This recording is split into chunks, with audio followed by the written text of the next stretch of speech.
It might be your dream to work remotely, but how do you actually go about landing that remote job?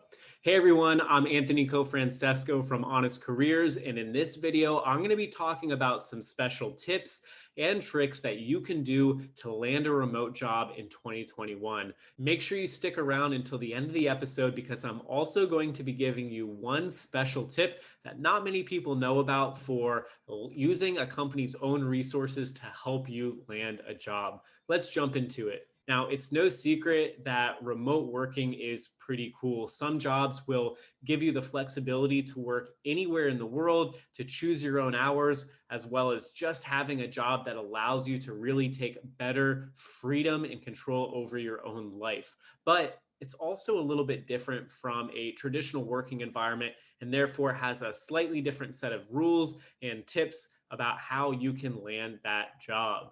Okay, so why is this topic important? Well, first and foremost, in the past year, we've seen a handful of companies go the way of having remote workers rather than going into a physical office environment. But with remote working, there are some nuanced changes that are a little bit different from a traditional desk job. Today, we're going to be talking a little bit about those and how you can actually stand out from other candidates and land your dream remote job. Now, what has changed in the past couple of years really comes down to 2020, especially with COVID-19. Ever since the pandemic broke out, many companies have been forced to move remote. Now, a lot of people early on thought that this was going to be temporary, but what we're seeing is that most companies are actually finding that their employees are much happier not having to spend the time and the money and all of that effort to commute back and forth.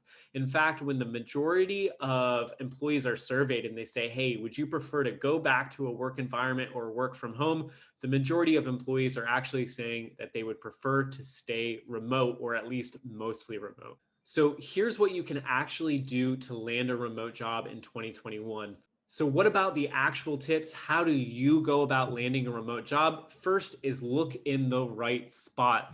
Two job boards that I absolutely love and I recommend to everyone. First is dynamitejobs.com and the other is weworkremotely.com. Both of these job sites are job boards that are specifically tailored towards remote jobs. So these companies have been hiring remote workers for quite some time. They're used to it and they have many jobs that are available there. The second is if you don't see a company or a job type on either of those two job boards, go to Google. The cool thing is that there are many companies that have recently transitioned or recently announced that due to the COVID-19 pandemic, they've actually found that their workers are much happier doing remote jobs. So you've seen major companies like Spotify recently that have said, we are no longer expecting anyone who doesn't want to come back into the physical office. So what you can do is go to Google/news and you can actually go and search headlines. What I recommend is typing in remote jobs and then companies and just see what comes up. You'll see a lot of headlines related to those types of stories. The next tip seems like a no-brainer, and I feel like I shouldn't have to say it, but it is read the full job description. Yes, I know sometimes these can be long, but sometimes employers are going to specifically put in what we would call an Easter egg. This is like some small little piece of the job description, and they really want to put it in there to make sure that people are reading the entire application.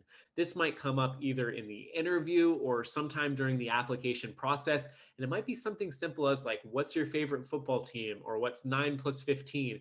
And again, this is really to make sure that you read every part of the job description. I cannot stress this enough. Employers are getting so many applications, especially for remote jobs, and putting some kind of little Easter egg in the job description is a great way to weed out candidates that just didn't take the time to go through and read the full job description. The next tip is treating the job application process like it's a full-time job. Most of these applications are not quick or easy to do. Some applications might take you 1, 2, or even more than 2 hours to finish. And so when you're looking for a job, whether you're unemployed or you're just not happy in the job you have right now, treat the application process like it's a full-time job. Make yourself a schedule, try to spend and track your time spending 40 or more hours a week on the application process, on the interview process, on searching for different jobs. Too often than not, I see people who get discouraged. They put in one job application and either they don't hear back, or after the interview, they're told that they didn't get the job and they say, okay, I'm putting my hands up. I guess I'm just not hireable.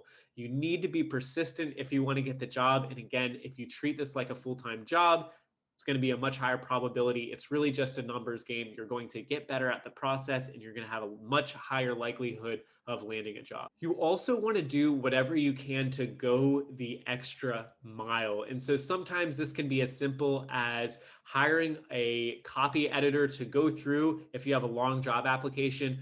Put it into a Google Doc and go on to Fiverr, go on to Upwork, and have someone, it might only cost you 10 or 15 bucks, but have someone go through and make sure that there's not glaringly obvious grammatical mistakes or switching up the way that you wrote certain things just to make it sound a little bit better.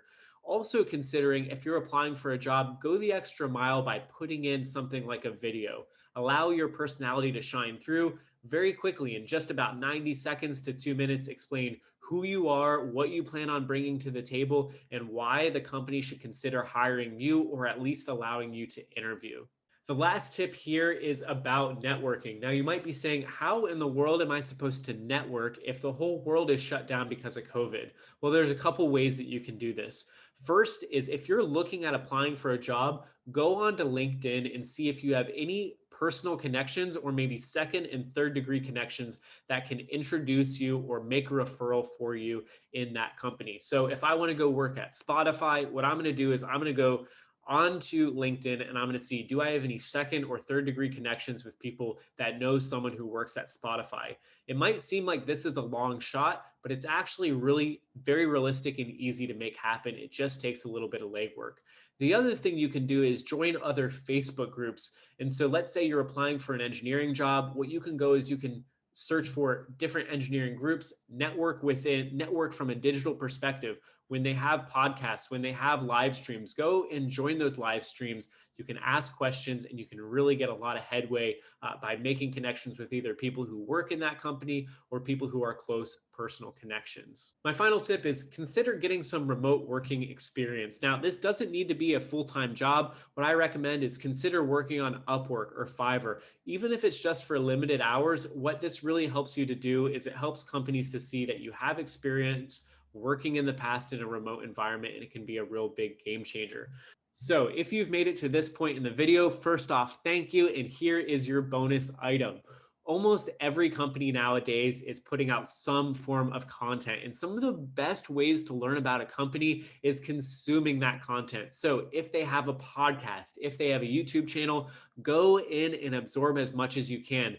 Believe it or not, the little bits of company culture are going to really permeate through the content that they're producing. In fact, one that I would really recommend is episode 195 from Empire Flippers. In this piece of content, they clearly spell out their entire hiring process in about an hour and a half podcast. So this might sound crazy to think that a company would do this, but it actually happens more often than not. So if you could get the inside scoop on how to directly apply and get a job at that company, sometimes it might be right in front of your face on their YouTube channel or in a podcast series that they have.